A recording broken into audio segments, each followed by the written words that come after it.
My name is Mukuna. I work for the Nursing Council of Kenya, and our presentation focuses on nurses and midwives' understanding of the tools that regulate our practice.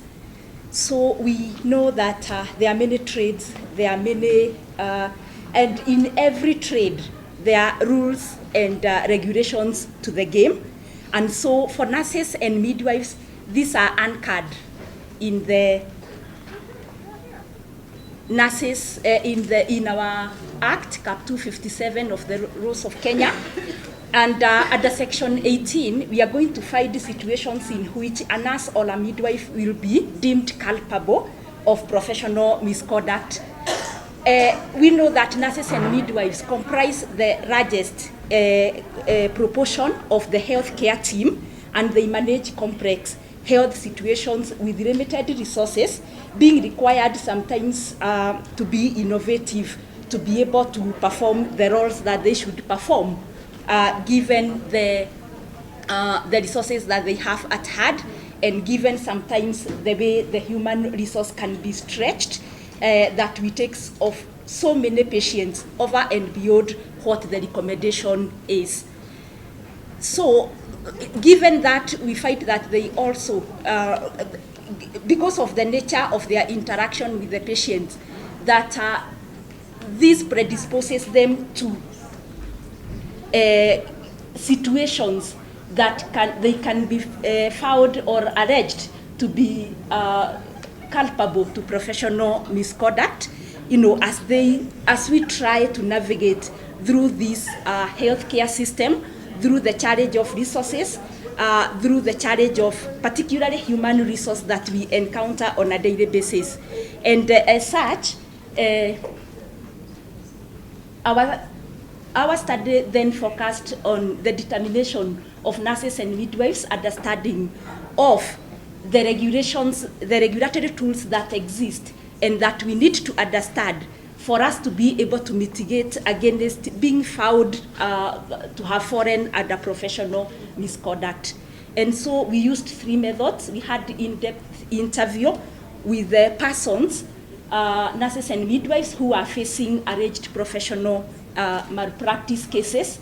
We reviewed documents, the documented care that these nurses and midwives had put in place as they provided care on the cases that we were dealing with, and then we reviewed the rulings of these cases of professional misconduct.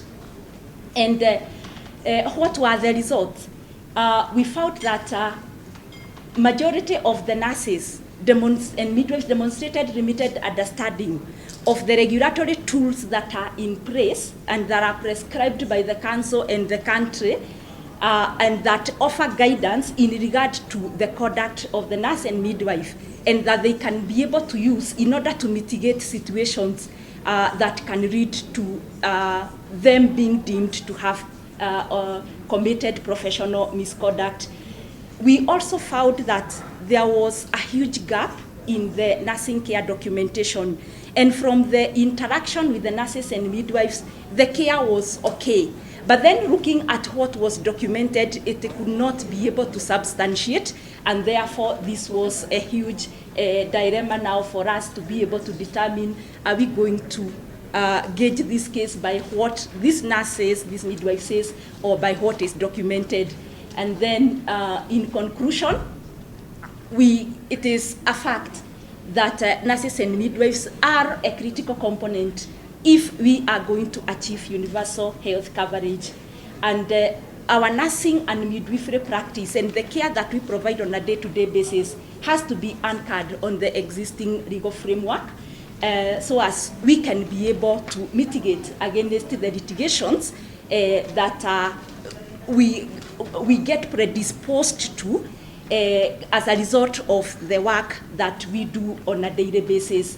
Nurses and midwives, we need to understand the different regulatory tools that are in place. By understanding their content, then we are in a better position to be able to protect ourselves against litigations. And then we need to adhere to the same for safe practice, and informed response to litigations.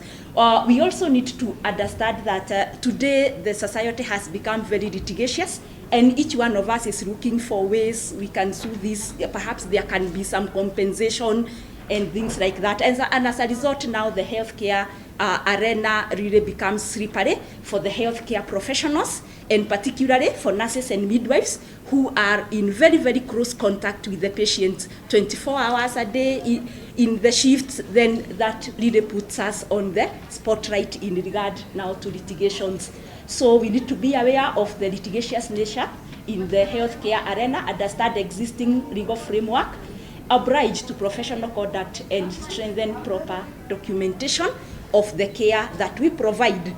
This is what will speak for us if our care is going to be questioned at whatever point. Thank you very much.